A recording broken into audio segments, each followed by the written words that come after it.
Lake Oswego Theater, yeah. What? Good morning and welcome. I will call to order the December 5, 2024 Clackamas County Board of Commissioners business meeting. Gary Schmidt, Administrator, would you please call the roll? Yes, thank you, Chair Smith. First, our staff support today. Clerk to the Board, Andrew Jiraki. County Counsel, Jane Vedo. Commissioner Savas is at a state transportation event on behalf of Clackamas County, and Commissioner Schrader is at a National Association of Counties event, so both of them are not here today, but you do have a quorum, and the roll call. Commissioner Schull. Here. Commissioner West. Here. Chair Smith. Here, please rise for the Pledge of Allegiance. I pledge allegiance to the flag of the United States of America and to the republic for which it stands, one nation, under God, indivisible, with liberty and justice for all. Wonderful. Good morning, everyone. We are holding this meeting in person and virtually. If you've joined us via Zoom for this meeting and are interested in providing public comment, we will prompt you how to do that when the time is right. General public comment will be taken at the usual allotted time. I would like to remind all participants, including staff, all elected officials, and members of the public that Robert's Rules of Order will be followed in this business meeting. I will now recess as the Board of County Commissioners and convene as a Housing Authority Board. This is the Housing Authority of Clackamas County consent agenda. Joining you online is Housing Resident Commissioner Ann Leenstra. Commissioner Leenstra, are you there? I'm here. Good morning. Good morning, Commissioner. This is the Housing Authority consent agenda. Andrew, would you please read the consent agenda? Item 1A. Approval of a personal services contract with DDV Consulting Services for relocation of public housing residents. Total contract value is $600,000 for 4 years. Funding is through the United States Department of Housing and Urban Development. No county general funds are involved. Madam Chair, that concludes the consent agenda. Thank you. Does any commissioner wish to remove anything off this consent agenda? Ann Leenstra, I will accept your motion. I move we approve the Housing Authority consent agenda. Item A, approval of a personal services contract with DDV Consulting Services for relocation of public housing residents. Seconded. Director Leenstra has moved for the approval of the Housing Authority consent agenda, and Director Schull has seconded the motion. Any further discussion? Seeing none, would the clerk please call the poll? Commissioner West. Aye. Commissioner Schull. Aye. Commissioner Leenstra. Aye. Madam Chair. Aye. Motion passes 4-0. Thank you, Ann, for participating today. I will now adjourn as the Housing Authority Board and convene as the Board of County Commissioners. Gary, what's next? Next is a previously approved land use issue. Item 1, adoption of a previously approved comprehensive plan map amendment and zone change in file numbers Z0197-24-ZAP and Z0198-24-CP. Caleb Hugel, Assistant County Counsel, will present. Good morning, Commissioners. As Gary said, the item this morning is to adopt an order approving Z0197-24-ZAP and Z0198-24-CP, which is an application for a comprehensive plan amendment from unincorporated community residential to rural commercial, and with a corresponding zone change from rural area residential 1 acre to rural commercial for property located at 28712 Southeast Highway 212. The Planning Commission held a public hearing on August 26, 2024, and voted 6-3 to recommend that the board approve the application as recommended by staff, but reducing the average daily trip cap from 400 to 200 and requiring the applicant to demonstrate that the new zoning line would not cross a septic system. The board held a public hearing on the application on September 25th, 2024, and voted 3-0 to approve the application as recommended by staff, retaining the trip cap of 400. The board then directed staff to draft an order reflecting its decision. The order before you today will approve Z0197-24-ZAP and Z0198-24-CP as recommended by staff, retaining the trip cap of 400. Findings supporting the decision are attached as an exhibit to the order. It is staff's recommendation that you adopt the order, and I and Principal Planner Martha Fritzie will be happy to answer any questions. Thank you. Do commissioners have any questions or comments on this particular land use issue? I will entertain a motion. I move we adopt previously approved comprehensive plan map amendment and zone change application in file numbers Z0197-24-ZAP and Z0198-24-CP, as previously approved at the September 25, 2024 land use hearing. I'll second. Commissioner Schull has moved we adopt previously approved comprehensive plan, map amendment, and zone change application in files number Z0197-24-ZAP and Z0198-24-CP, as previously approved at the September 25th, 2024 land use meeting, and Commissioner West has seconded the motion. Any further discussion? Seeing none, would the clerk please take the poll? Commissioner West. Aye. Commissioner Schull. Aye. Madam Chair. Aye. Motion passes 3-0. Thank you very much for all your hard work on this particular one.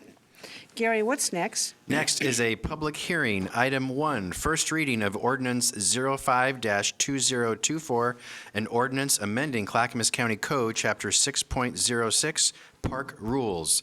Dan Johnson, Director of Transportation and Development, will present. Surprise, did you know that, Dan? It's on the agenda. Come on down, yes. Or Sarah, either one of you. Come on, Sarah both. Ekman, Assistant Director of Transportation and Development. You always give a presentation to the board on a first reading. You can remind us of the previous conversations that we had and Endless- how we got to this place. Thank you. Chair Smith, Commissioners, I'm so excited for this opportunity today to come before you I'm sure and you present to you these amendments to the to the Parks District general policies. I'm going to transfer this over to Sarah, who's going to take the lead on this presentation. Thank you so much. Good morning, Commissioners. Thank you. So just to do a quick recap, we came before you in October in a policy session about amending the county code as it relates to park rules and had a variety of pieces. Nothing really earth-shattering, but a lot of things that help us do two things. One, provide additional protections for both our park patrons, our employees, and the parks themselves, and also to do a lot of like tidying and cleaning up in the code of things that we thought would make improvements. So this included things such as we had a conversation about vehicle conversions and what those meant in terms of being an approved camping shelter. We updated our cancellation and refund policies, which will allow us to retain more revenue when short last-minute cancellations are made. We've expanded protections for our park staff and clarified rules around remote control devices, which included drones. We've given our park staff ability to restrict fires when they need to. We do run into that from time to time. We've added language to protect our utility systems and trees and prohibit the release of animals without approval.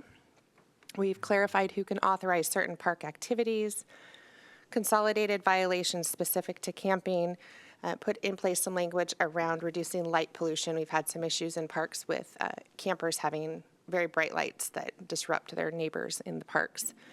And we talked about designating campsite capacity specific to the unique characteristics of certain campsites themselves. So all of the changes within these sections, it's Title VI of County Code, would help us to clarify expectations around those items.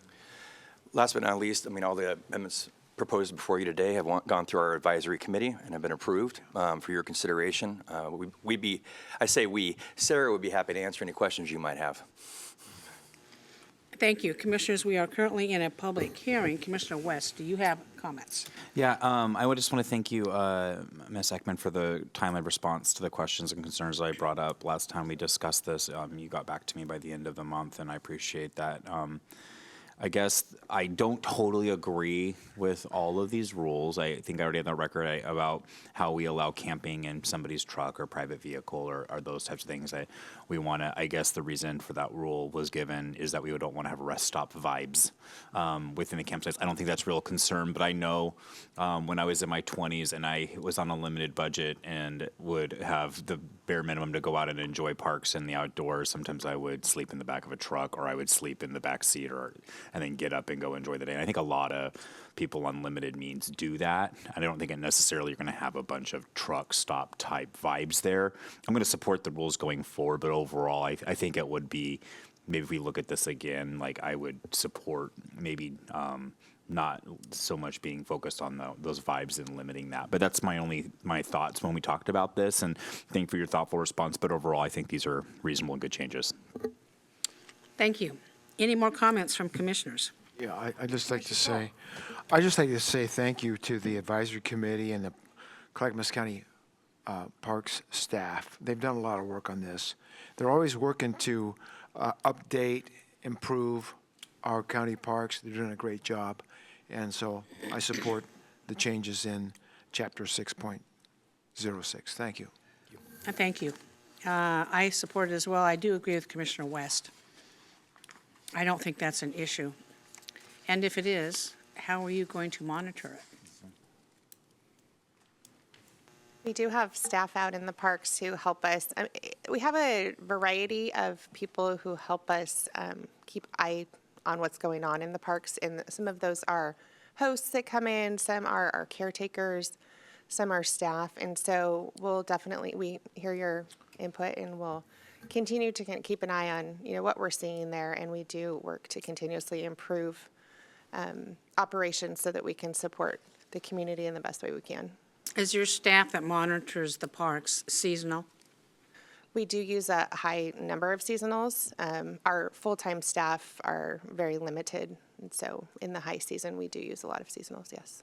Commissioner West? And am I right? You pay a fee to stay overnight, Correct. and so in a rest stop you don't, right? And it is only for cars. I think the more access we can give to people of all different types of means to enjoy the parks should be the focus. I'm not concerned about the vibe. People are paying, and if they pay and they have their site, and if like a young man decides to sleep in the back of his truck and then go, I think that should be totally fine. Some cars now are even, they have like little modifications within them that like can lend themselves to like maybe doing that even, and being more kind of on the fly, like kind of a place to like kind of dual purpose, even though it's not like a camper vehicle. I don't know. I that's the only thing I have within this whole thing where I think that we might want to tweak, but I don't know if we're past that point. So briefly, yeah, you're talking to a person that owns a truck, that puts a tent in the back of his truck and sleeps in the back of his truck.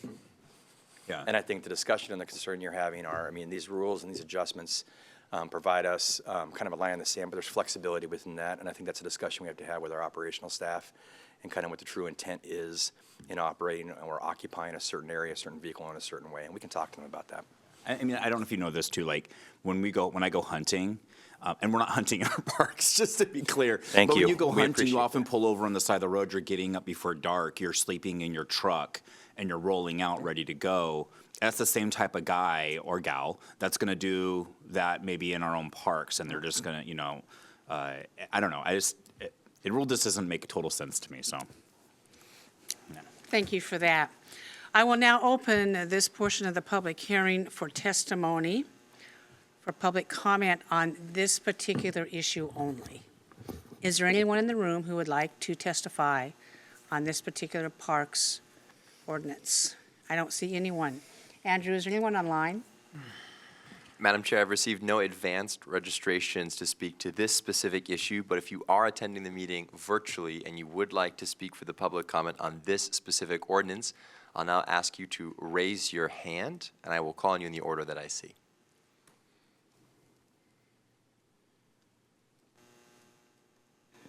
Madam Chair, I see none. Thank you very much. I will close this portion of the public testimony and ask commissioners if there's any further discussion. If not, I will entertain a motion. I move we read the ordinance by title only. I will second. Thank you. Commissioner Scholl moves we read the ordinance by title only, and Commissioner West has seconded that motion. Would the clerk please call the poll? Commissioner West. Aye. Commissioner Scholl. Aye. Madam Chair. Aye, motion passes 3-0. Would the clerk please assign a number and read the ordinance by title only? The ordinance will be numbered 05-2024, an ordinance amending Clackamas County Code, Chapter 6.06, Park Rules. Thank you. Any further discussion? Do commissioners have any proposed changes or amendments to the draft ordinances at this time? Commissioner West. Is this the time to address this issue that at least the chair and I have? I don't know what Commissioner Scholl's thoughts are. Is this ahead. now the time to say, hey, it Go says? ahead. Go ahead, yes. Okay. I don't exactly know how to word it. So I guess my proposed change is to allow recreational camping in our parks in personal vehicles like trucks or cars. If the individual's paid for the site, they can use their vehicle as for camping. What section would that be, Sarah? Are you looking that up? Okay. And I don't know that either. And I like where you're going with this, Commissioner West, because it does offer an inexpensive alternative. I see Jane has her hand up in a moment. Also, I wonder too, if we want to limit on this particular type of camping to a certain amount of days, because I think it may be designed to keep the homeless out of our parks, and that's what we want. But by overreaching for fear that something bad might happen, what we're doing, we're limiting the rights, I feel, of somebody who may not be able to afford to bring in RV or any other type. Jane Beto. So I'm looking at the definitions, and under 020A, I'm wondering if the fix would be to modify the right now it reads vehicle, tents, motorhomes, travel trailers, camper units, and vehicles designed specifically for overnight. I wonder if we could modify that last part to vehicles designed or used or modified specifically for overnight. And that way, the rest of the use would flow.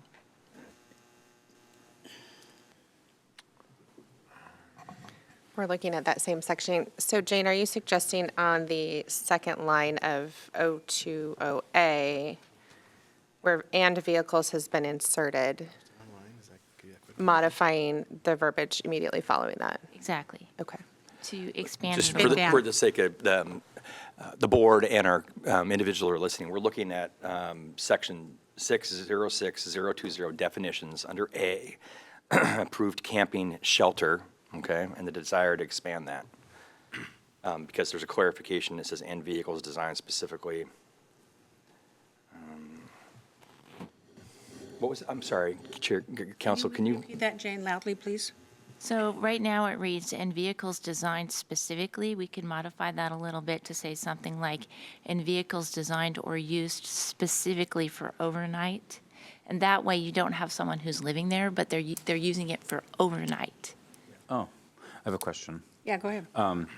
Do we currently, thinking along these lines, do we already have a cap on how many days you can camp at a time? So it's like you can do 14 total days, then you need to leave or come back? It is 14. It yes. is 14. I believe that's how it is for the state parks, am I right? I believe So it's regardless of how you're consistent camping, once you paid for it, you get 14 days, then somebody else might get a chance to camp too. with- Correct. So that would cover, that covers all types of camping, correct? Okay. And then is this am I seeing on my screen here? We're about to put it on your screen here. Okay. In a second, yep. No pressure. Doing great. And you remove vans. You can sleep in a van. There it is, okay. Yeah. Yeah, my kid's truck is totally the back bed of it with a camper. He would totally like roll out a little mattress and sleep on it. Yeah. I don't want to do that now, at my age, I'm just saying. But there was a time in my life that would have been okay. Yep. Dan, do you have a comment, Dan? No, but I'm just drawing your attention to the screen in front of you. Yes. And so essentially, if you look at that definition section under A, Yeah. the recommendation for the amendment would be, you see the blue verbiage in there that was the addition, the "and vehicles"? No, where, are you on B? No, I'm under A. A. And Blue vehicles, shelters and tents, motorhomes, trailers. it says and vehicles designed for overnight. Okay. Yeah, specifically for overnight. Now, trucks and cars aren't specifically designed for overnight.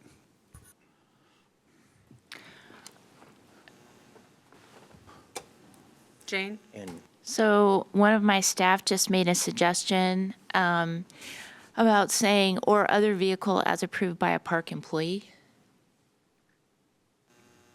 Or just say vehicle. Like, just make it as, like, just make it basic and broad, just a vehicle. I don't know if we're gonna go around and approve people's vehicles. Well, and it's up to their So just discretion. vehicle. Okay. If the park employee doesn't like the looks of it, he's going to say no, and that's not It'd be necessary. better to have specificity in the definition. All right, we need to figure this out today so we can have direction from you, board. So, And this needs to be decided today, I believe. yes.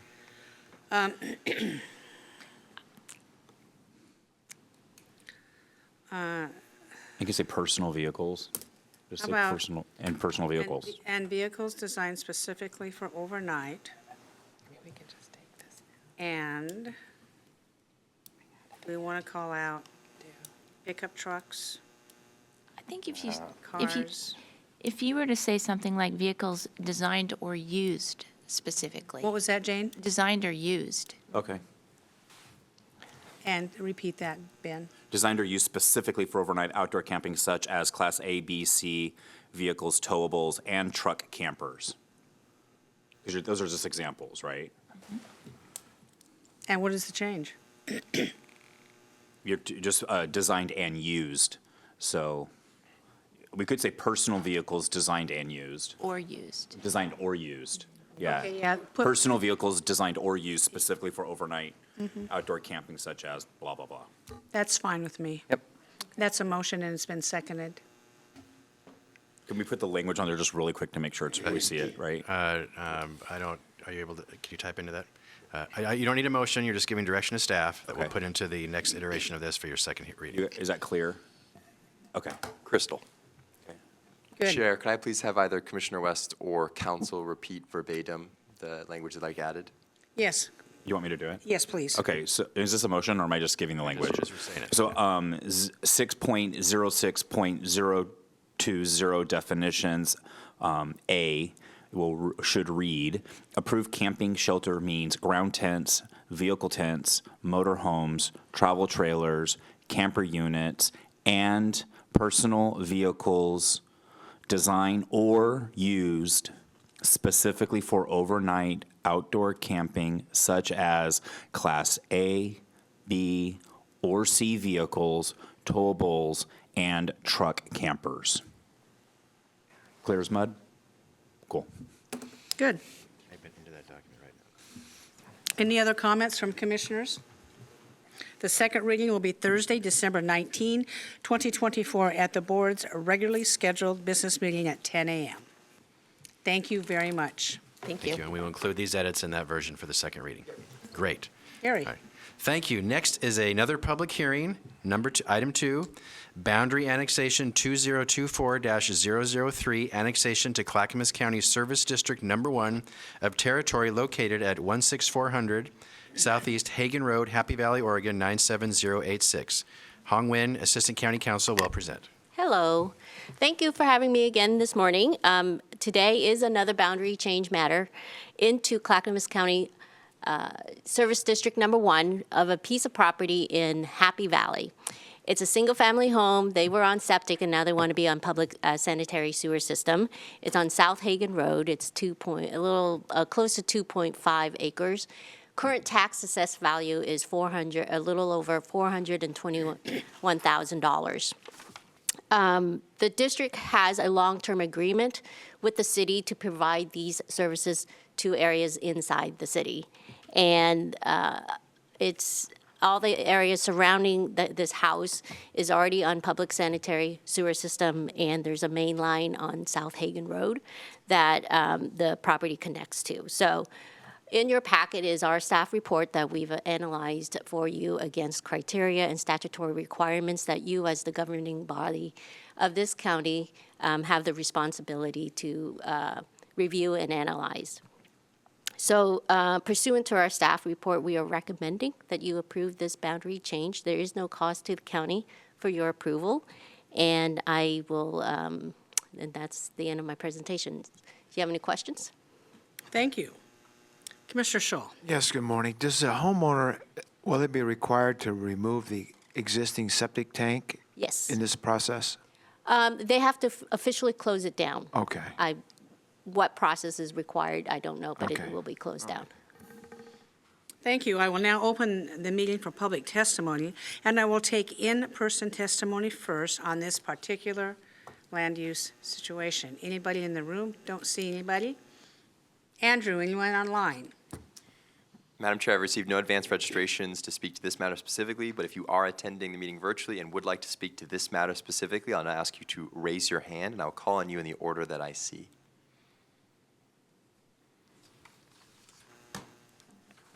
Madam Chair, I see none. Thank you. I will now close the public hearing and ask if there's any further discussion. Seeing none, I'll entertain a motion. Chair, I move for approval of boundary annexation 2024-003, annexation to Clackamas County Service District Number 1 of territory located at 16400 Southeast Hagen Road, Happy Valley, Oregon 97086. Seconded. Commissioner West has moved for approval.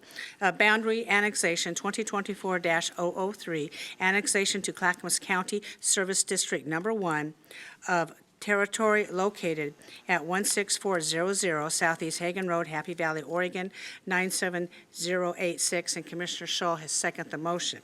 Any further discussion? See none. Would the clerk please take the poll? Commissioner Shull. Aye. Commissioner West.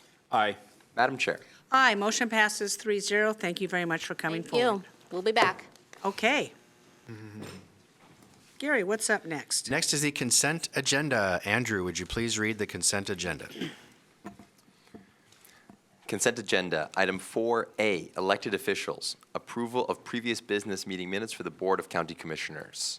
B, finance, 1, approval of a board order adopting a supplemental budget resolution for fiscal year 2025. Total net increase of appropriations is $3,527,064. Funding is through charges for services, federal, state, and local grants, bond and other debt revenue, interfund transfers, and other revenue sources. No county general funds are involved. C, disaster management, 1, approval of a subrecipient grant agreement with Clackamas County Fire District Number 1 for wildfire risk reduction. Total agreement value is $549,356 for 2 years. Funding is through the U.S. Department of Agriculture and Bureau of Land Management. No county general funds are involved. 2, approval of an amendment to a subrecipient grant agreement with the City of Portland for an air support thermal camera and election staff security. Amendment value is $291,000 for 2 years. Total agreement value is $421,832 for 2 years. Funding is through the City of Portland. No county general funds are involved. D, technology services, 1, approval of a board order to authorize a purchase order with CDWG for cyber disaster cloud storage recovery. Total contract value is $741,034.86 for 3 years. Funding is through county-approved American Rescue Plan Act funds and $211,077.88 of budgeted departmental cost allocations, which does include a small portion of budgeted county general funds. 2, approval of an amendment to a purchase order with SHI International for cloud file storage services. Amendment value is $54,969.04 for 1 year. Total contract value is $174,665.02 for 3 years. Funding is through county-approved American Rescue Plan Act funds and $27,484.52 of budgeted departmental cost allocations, which does include a small portion of budgeted county general funds.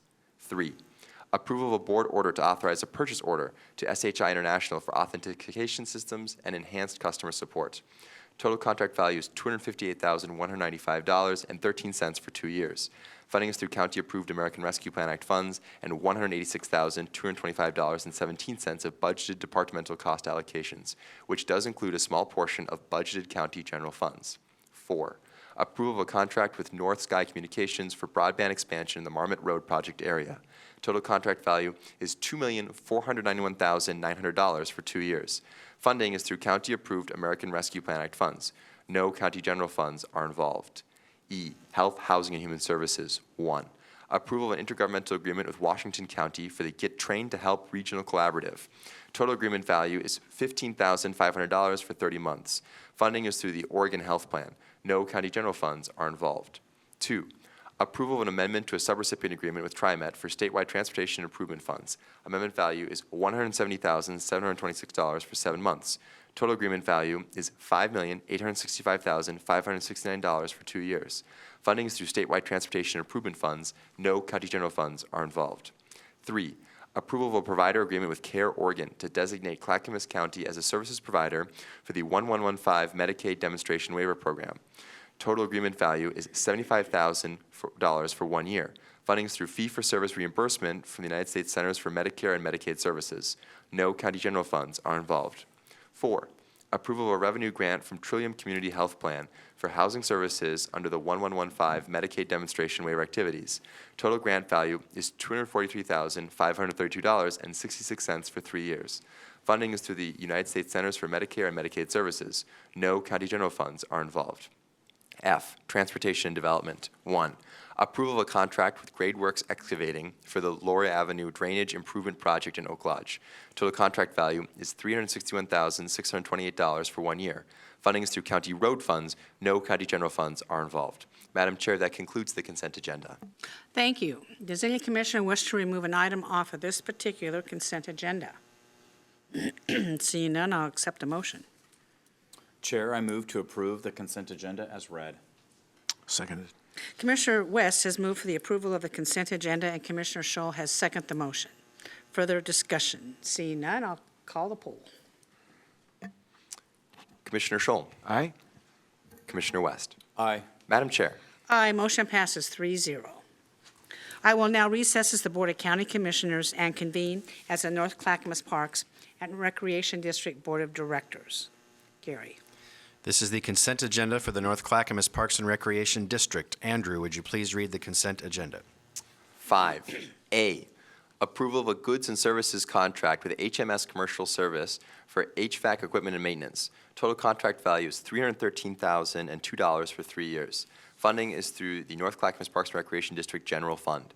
No county general funds are involved. Madam Chair, that concludes the consent agenda. Does any director wish to remove any items off of this particular consent agenda? Seeing none, I will entertain a motion. Chair, I move to approve the consent agenda as read. Seconded. Director West has moved for the approval of the North Clackamas Parks and Recreation District consent agenda, and Director Scholl has seconded that motion. Any further discussion? Seeing none, would the clerk please call the poll? Director Scholl. Aye. Director West. Aye. Madam Chair. Aye, motion passes 3-0. I will now adjourn as the North Clackamas Parks and Recreation District Board and reconvene as a Board of County Commissioners. Up next is public communication. This portion of the agenda shall be limited to items of county business which are properly the object of board consideration and should be nonpartisan in nature, as the BCC is a nonpartisan governing body under Oregon Revised Statutes and County Code. Testimony is limited to 3 minutes. Comments shall be respectful and courteous to all. As a reminder, you can email submissions for public communication at bcc@clackamas.us, and these will be accepted as part of the public record. I will now open the meeting for public testimony and take in-person testimony first. I do have one blue card in the room. I will call up Stephen Hunter. Please state your name and your area of residence.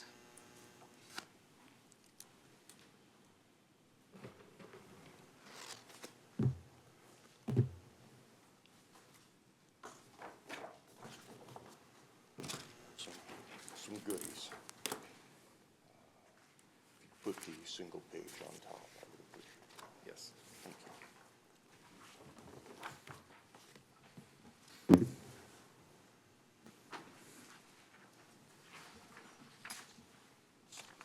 you. Welcome. Good morning. My name is Stephen Hunter, live in Wilsonville, Oregon, 97070. Contact information is on the blue card.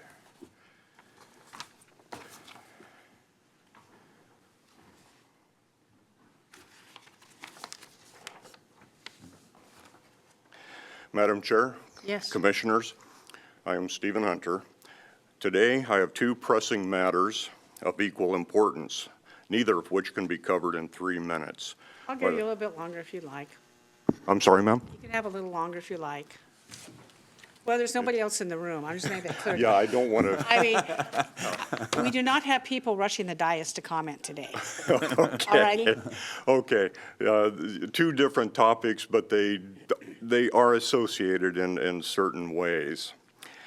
But by the flip of a coin, I will start with the pending appointment of Miss Melissa Fireside to board seat number 4. The kangaroo in the sandbox is the serious allegations against Ms. Fireside and the real potential that you will be swearing in a future felon and giving her a set of keys to the county treasury. This must not happen. One of the allegations is theft of finances, and that isn't the most serious of the complaints. I find the most serious complaint to be elder abuse, taking advantage of the second most vulnerable class of citizens in our county. The most vulnerable is children. Even the God of Abraham, Isaac, and Jacob has a special distaste for those that harm one of these innocents. I believe it includes a special article of decoration called a millstone. Included in your packet today, you will find a letter written to the State Attorney General. Please note that Attorney General Rosenblum also has a disdain for perpetrators of elder abuse. On the DOJ website, there is a link to spotlights. Elder abuse is number 4 of 9 of these spotlights. An entire page has been devoted to the problem. I suggest you visit the website.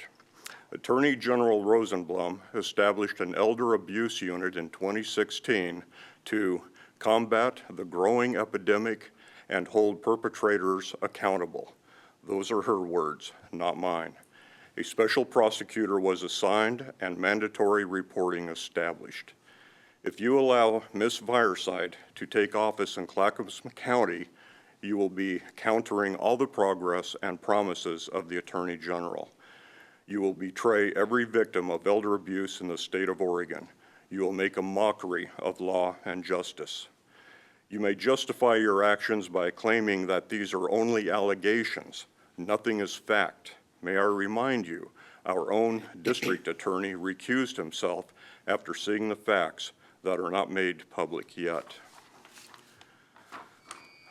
Go ahead. Thank you. I suggest you get ahead of this situation today by approving an emergency measure that felons cannot be in leadership positions in Clackamas County. I'm sure the blueprint exists for the position of county sheriff. If it doesn't, shame on the BCC. Correct this mistake immediately. Make it retroactive to January 2024. Don't use the excuse of that won't be legal. There are processes. There need to be meetings. Folks, you don't have time. The stampede is headed your way. Head it off today and deal with the dust later. The voters of Clackamas County did not vote for a candidate with multiple felonies to office. We all know this truth.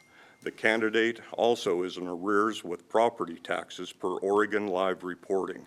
Do you really want your co-worker, one of 5 very powerful voices in the county, with this much baggage, sitting in authority over the citizens of Clackamas County? You are looking at one citizen that will have no respect for Ms. Fireside, and the shade that she throws will cover all of you. Act now. Thank you. Thank you. Thank you very much. Commissioner's comment. Commissioner West, you're up. Thank you for your testimony. That's not an easy one to give. I'll speak for myself as, you know, I still have a few years left on my term, and I potentially will be serving with Ms. Fireside. I want to reassure you that the Board of County Commissioners is looking at every single option we can to protect the county. This is an awful distraction. This is quite a dark cloud over the county, and it's saddening because as I served the last 2 years with my colleagues to my right and to my left, this county has been one of the brightest spots in the entire state, one of the most functional, some of the best local good government, and in a bipartisan way that this county has seen in a long time. The board was stable. We had vigorous debate. We often got a little loud. We worked things out, but we came together as a team, and we did really great things for this county. And now I see potentially us stepping into now an era of some chaos. And what's even worse, like you said, is that allegedly a very vulnerable population and an elderly man with some cognitive disabilities was abused and potentially taken advantage of. Now she's going to go through the court process. She'll potentially, she hasn't been charged yet. She's being criminally investigated, to be fair. But at the end of the day, that's a whole other branch of government handling that. And then here we are as citizens, here we are as county commissioners, trying to figure out how to navigate this, protect the county, and that's our first responsibility.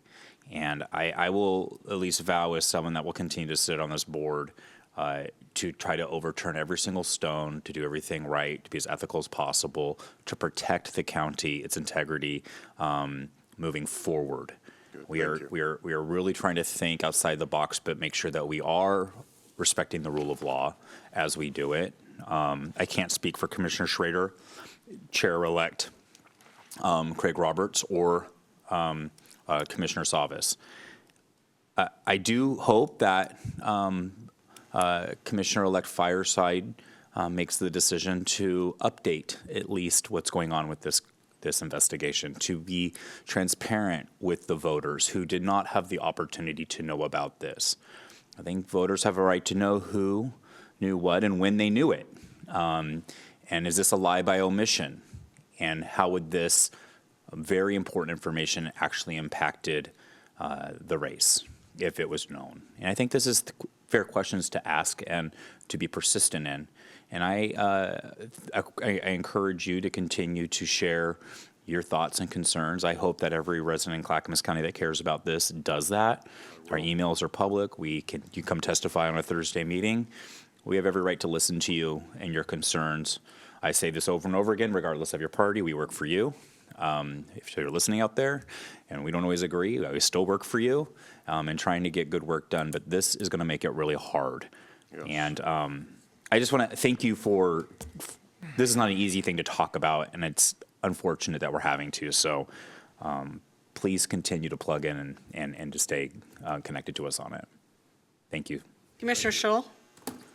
Yes, Mr. Hunter, thank you very much for coming today and making your testimony. Commissioner West is right. The last couple of years, the board has done a lot of good things, and most everything comes with this level of difficulty. Nothing's easy. Like I always say, since I've been here, nothing is easy in government. But one of the most important things that I find for a commissioner to possess, and my other commissioners have shown it to be true, is that one's own personal judgment and rational thought are probably two of the most important things for a commissioner. Most everything else will come along, but the possession of the ability to, or those personal characteristics to give somebody the ability to have good judgment and also to use rational thought and decision making are some things that you can't just learn overnight. The facts, the staff can brief us on issues and we can consider those facts for decision making, but some of these other things, you either have them or you don't. So I hope this all works out for the best for the people of Clackamas County. We don't know what the DOJ is going to do or how that will end up, but thank you very much for your time this morning. Thank you, sir. This is very disconcerting to me. It stinks to high heaven.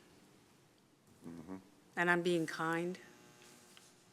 I believe that this information would have been made known when people knew about it. Commissioner Scholl would be reelected county commissioner.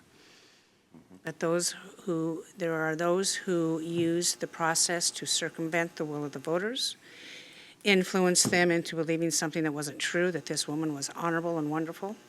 And maybe she is, and maybe the charges will not result in a conviction. I doubt it. I think there is substantial evidence. this board, members of this board asked our legal counsel if we could refer a measure to the voting public to state a convicted felon cannot serve as an elected county commissioner. Now, a convicted felon, okay? She's been charged, she'll have her day to explain, and we don't know that or not. But there's been many circumstances where people have been charged or warrants have been issued, and the newspapers and the media have been all over it. Yes. If it would have been me, I can guarantee you, I would be front page for 2 weeks. Okay? And that's nasty. The media is nasty. I'm going to ask Jane. We asked you the question, could we refer that? And your answer was? My answer was under Oregon law, that does not appear to be permissible. The qualifications to hold office as a county commissioner are statutory and also constitutional. And there is Oregon Court of Appeals case out of Douglas County, which says that those things cannot be changed through a ballot or through a voter initiative petition through the brought by the county. So my answer again was no, we could not bring a ballot measure like that forward. What I do recommend to consider, and we did this with Measure 110, remember? We asked the voters, should the Oregon legislature consider making convicted felons ineligible to hold elected office in Oregon? Now, that's a valid question, that we can ask the voters to instruct the legislature to do that.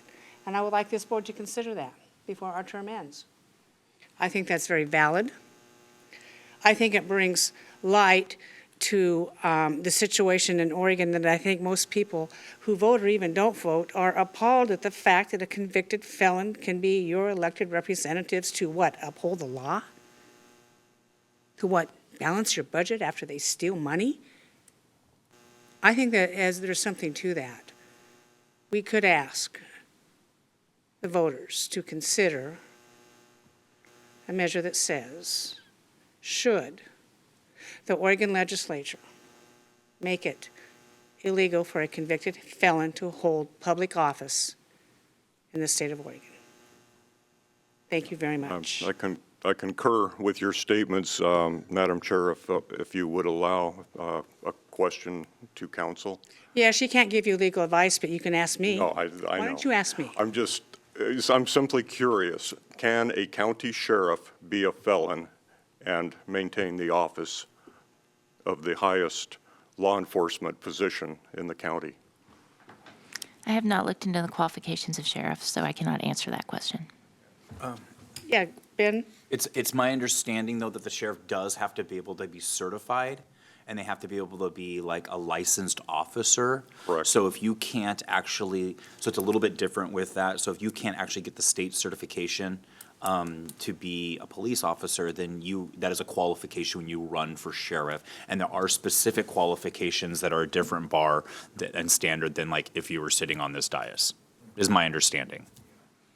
So it's not quite apples and apples. So, yeah. I don't know if that answers your question a little bit, but there's a different layer there. Yeah, when no, they go through the state that's certification. closer. Yeah, that's closer in my research. And I'm certainly not an attorney. And, there's a lot of crevices in all the paperwork. And, I couldn't establish that answer on my own. My suspicions were that a county sheriff cannot be a felon. Right, that is correct, because then they couldn't get the state certification to even be an officer, a sheriff deputy or an officer. Correct. Right, so you have to go through that basic police certification process and yeah. and be able to get that. Yeah. Perhaps it's time to raise the bar for, council also, or, excuse me, commission. Thank you for coming forward today. Yeah, thank you. Can I buy 3 more minutes? Would anybody object?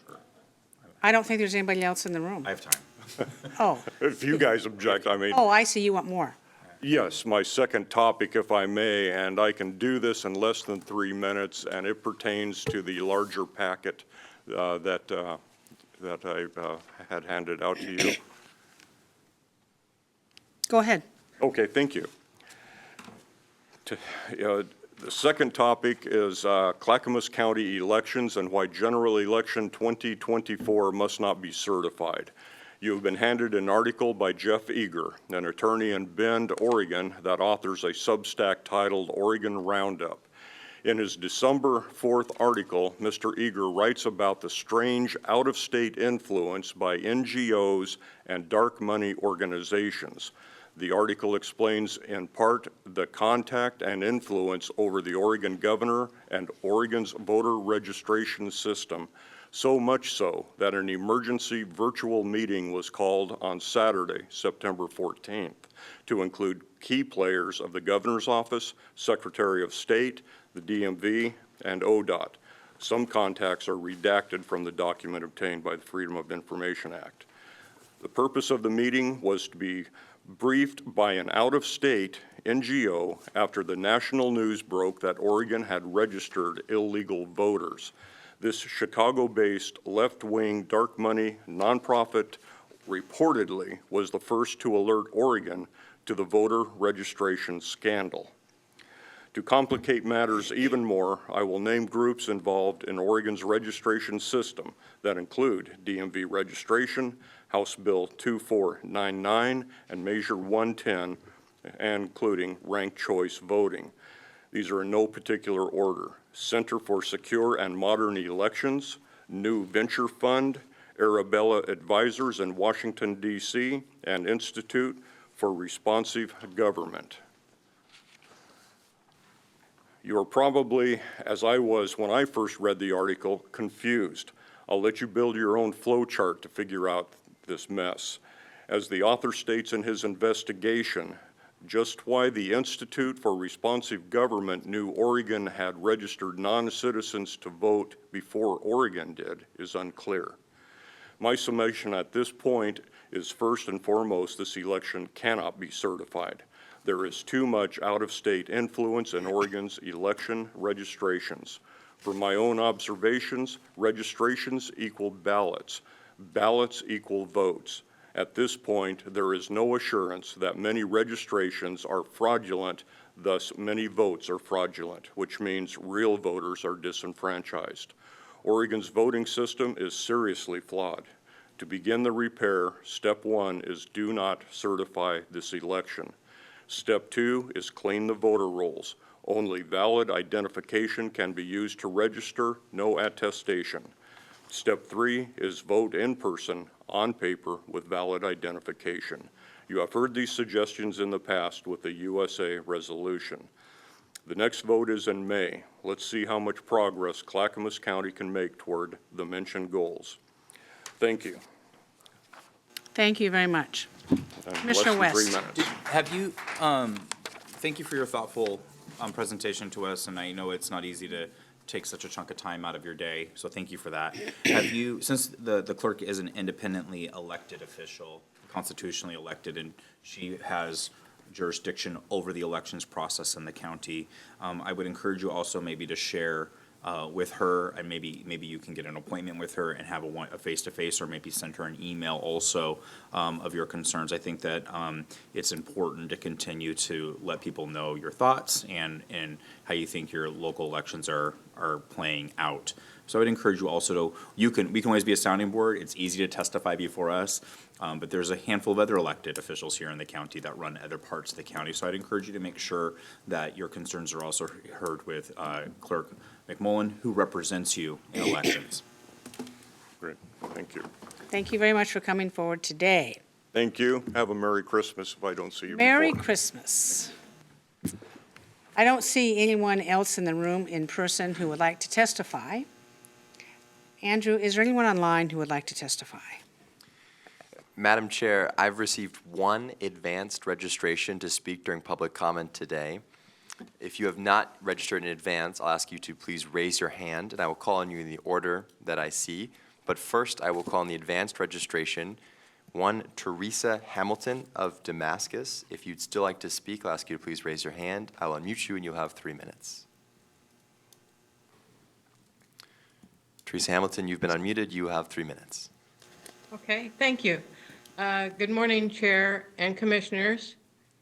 My name is Teresa Hamilton, and I live in Damascus for over 40 years. I wish I could be there with you today, but can't. So I'm calling in to express my outrage and thousands of people on social media on the situation we are in with Melissa Fireside taking position 4 with the possibility of a commissioner convicted of a felon and maintaining their seat as a commissioner. This puts the responsibility that falls back on the citizens of Clackamas to do an expensive and huge project to conduct a recall. Why wouldn't it be an automatic removal? Doesn't this give more rights to a felon than the Clackamas County citizens?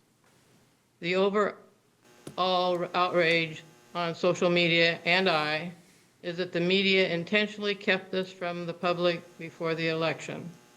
And they strongly believe many of the elected officials also knew this and did not say anything. They are declaring this election interference.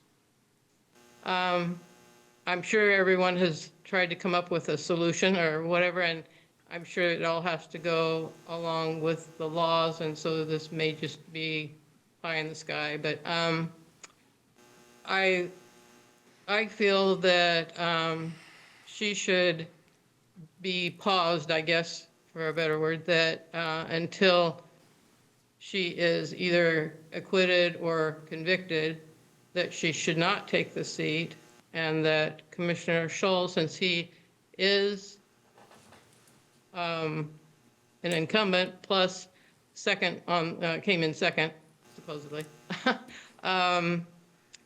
that he should stay in office until the decision is made on her future. And if she is acquitted, then she can take the seat. If she isn't, then Commissioner Scholl would stay there. So that's just my idea. And that's all I have. Thank you, Teresa Hamilton. I agree with that. Commissioner Scholl should stay until this legal matter is resolved, one way or the other, and I think he's willing to do that and has said so. And I don't know how to make that happen, unless, Commissioner Scholl, you refuse to leave, and you refuse to vacate your office, you refuse to turn in your cell phone and your computer, and that's certainly within your purview. Thank you very much. Anybody else?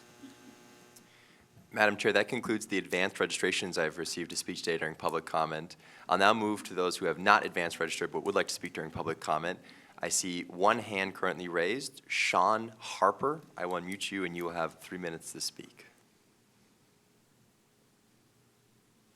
Hello, commissioners. I want to thank you. I'd also like to thank the gentleman that spoke earlier for being a fellow citizen, holding accountability of our public office.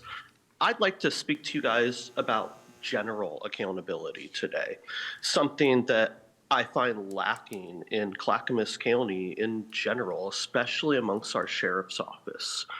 I could go on about how our sheriff's office regularly oppresses the rights of independent journalists, but you can just go on YouTube and see that for yourself. I'd like to talk to you about a personal incident I've had this last week, when this last Friday, I called for a violent individual with a knife who was threatening me and others along the street. I called 911, and the Clackamas County Sheriff's Office basically told me, just don't talk to him. When 3 days later, I still got no response, I called up again to follow up, and the Clackamas County Sheriff's Office didn't even want to get his picture and file a case. But when I said that I wanted the case number to escalate it, they had a sheriff waiting for me on the way home, following me so they could ticket me for a petty traffic offense. This sends a chilling message to Clackamas County voters that if we hold you accountable, you're going to use the police to punish us. And I'd like to hear the commission's opinions on what's going on with this. Why are our sheriffs sitting there oppressing independent journalists, just filming them? Why are they coming after people who are just upset and in fear for their lives when we're allowing violent drug addicts with weapons to roam the streets? And what do you commissioners plan on doing to make our county safe again? That's all I have to say. Thank you. Thank you very much. Anyone else? Online. If you would also like to speak during the public comment period today, I'll ask you to raise your hand.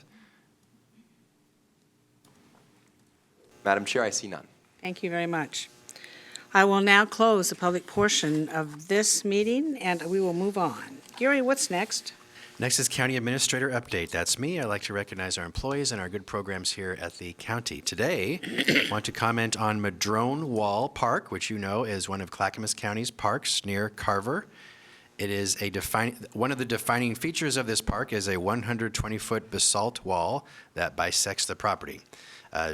Over two weekends last month, 67 volunteers spent 503 hours building a half-mile of new trail over the top of the Madrone Wall Cliff, as well as adding 47 new rock steps.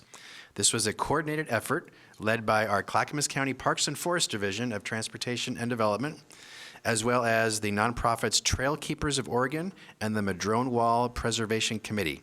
The new trail was established after an overlook metal barrier with cables was installed at the top of the cliff this past January. There is now a beautiful view from the top of the cliff, 1/3 of a mile away to the Clackamas River and the lower Clackamas River Basin. So this is a great effort that was led by the nonprofits and our staff at the Clackamas County Parks and Forest Division to beautify our community. Thank you to our great staff for this project. That is my update today. Thank you, Commissioner. Thank you very much. That's great. It's now time for Commissioner Communication. Commissioner West, you're up first. Thank you, Chair. I'm not going to have much to say this week, except I had the honor this week to go to a Happy Valley City Council meeting. And at the City Council meeting, they were honoring the public service of Council President David Amami. And there was community members there and others to recognize his public service over the last 6 years. David chose not to run for re-election, though I believe he would have easily been re-elected. He has been a stellar public servant advocating for his neighbors. I bet you the neighbors of Happy Valley and his community appreciate his public service and him providing good local government to them. He decided to step down because he wanted to make sure he had time with his daughters, who are getting a little bit older, and he wanted to focus on family for a little bit, which I applaud him for doing.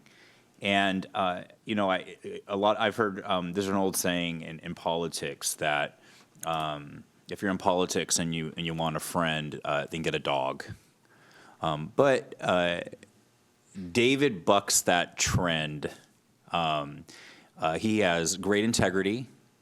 He is a man of honor. He's a great dad.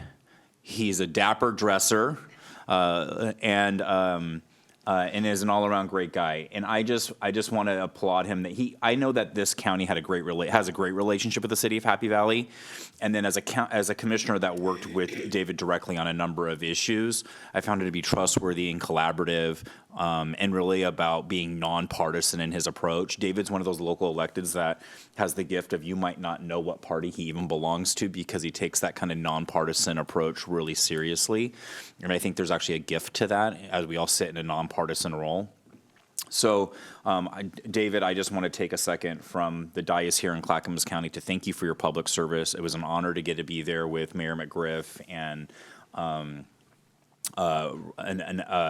Representative Anessa Hartman, other local leaders and your community members and your family to thank you.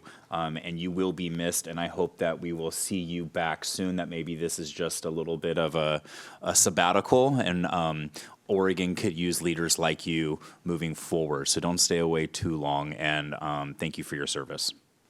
Thank you. Commissioner Scholl. Yes, good morning, Clackamas County. I just got a couple things for you today. On the 17th of December, it's a Tuesday, 6 p.m. to 8 p.m. at the Mount Hood Lions Club up on Woodsy Way in Welch's. The Clackamas County Disaster Management will be putting on a workshop regarding flood risks. And that is, they'll be talking about flood and bank erosion risks along the Sandy, the Zigzag, the Salmon in the Upper Sandy River Basin. And also they'll talk about the 60th anniversary this year of the 1964 Christmas flood and examine opportunities and challenges since the 1996 and 2011 floods. So please join the county disaster management again on December 17th, 6 o'clock at the Mount Hood Lions Club. The other thing I want to talk to you about is I just want to increase awareness amongst the people of Clackamas County on some facts regarding our greatest natural resource in the state of Oregon, and certainly in Clackamas County, and that is our timberland.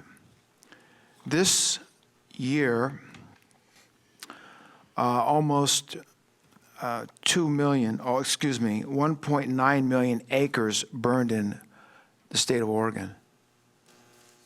And in Clackamas County, we had under 2,000 acres. Our biggest fire was the sandstone fire up by Ripple Brook, which burned 702 acres. I just want to commend the people of Clackamas County for their fire prevention this year. That amount of acres burned in Clackamas County represents a fraction of 1 over 1,000 of what actually burned in the state of Oregon. Think about that. That's really great. We're very lucky, and we saved a whole lot of money. Now, the state of Oregon spent so far in fighting those fires this year, they spent over $350 million, and they're short to pay their debts to contractors to fight the fires this year. They need to come up with another $218 million. So the governor's called for a special session of the legislature to look at how they're going to come up with that money. And so I suggest to you that part of the problem here is the concept that is driving forest management in the state of Oregon, and that pressure comes from the feds.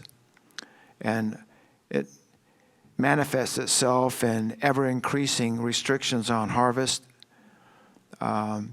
ever-increasing areas for the habitat conservation plan, which is no-cut areas. So big picture is this. The state of Oregon has got 30 million acres of timberland.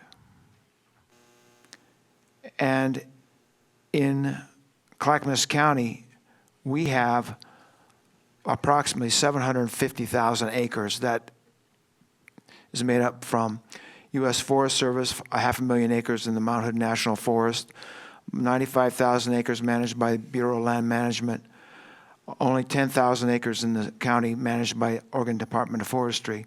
And then we have another 115,000 acres of large private and corporate lands in Clackamas County.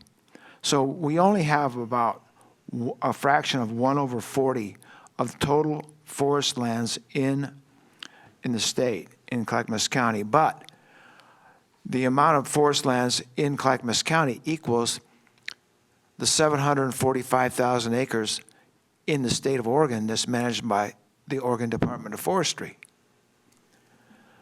And unfortunately, the management and harvest of this asset is underutilized and is causing hardships in our rural communities that at one time were sustained by harvest. So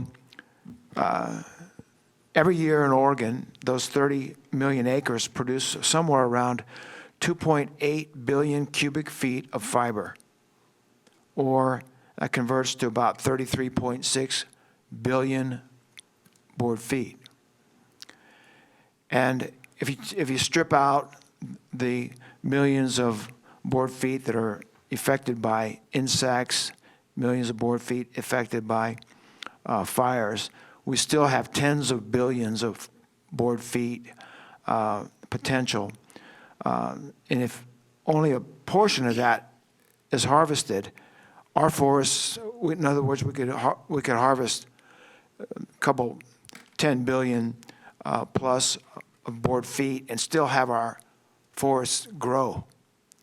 And so this over $500 million in firefighting costs this year, we need to look at that. And we need to be able to come up with a forest management plan that will do two things. One, reduce the potential for fires through selective harvest, and to stimulate our economy in the state of Oregon and in Clackamas County. The Secure Rural Schools Act, which was brought about by the federal government right after the spotted owl issue, which provided money to compensate for harvest dollars that were stimulating the economies in our forest communities. That Secure Rural Schools Act ended in December. So now we don't have harvest to stimulate the economy, nor do we have the program to keep those police stations, schools, and roads maintained in our community. So I bring this to your attention because every citizen in the county needs to be aware of the importance of this natural resource we have. And so I ask you to keep your eye on the U.S. Forest Service, Bureau of Land Management, and Oregon Department of Forestry. And let's see if we can't bring some pressure on Washington, D.C. through our elected representatives to bring some relief to this very unsustainable situation we have in forest management in the state of Oregon. Thank you for your time. Thank you, Commissioner Scholl. Yesterday, I had the opportunity to present awards to our county employees. We do that every 2 months. We honor people for years of service, for 5, 10, 15, 20, 25 years, sometimes 30. And there has been a 35-year employee here at Clackamas County. Yesterday, we had 4 25-year employees, and it was very good to see those people. They were mainly from the sheriff's office. And it was the last time I'll be able to do that and present them with a certificate signed by both myself and our administrator, Gary Schmidt. And it's one of the few opportunities that I get to engage with our public employees and honor them and thank them for all their service. And it's always a fun time. We have a luncheon on the 3rd floor, and it was well attended yesterday, and we had a lot of fun. So thank you very much for that. Seeing no further business before this commission, we are adjourned.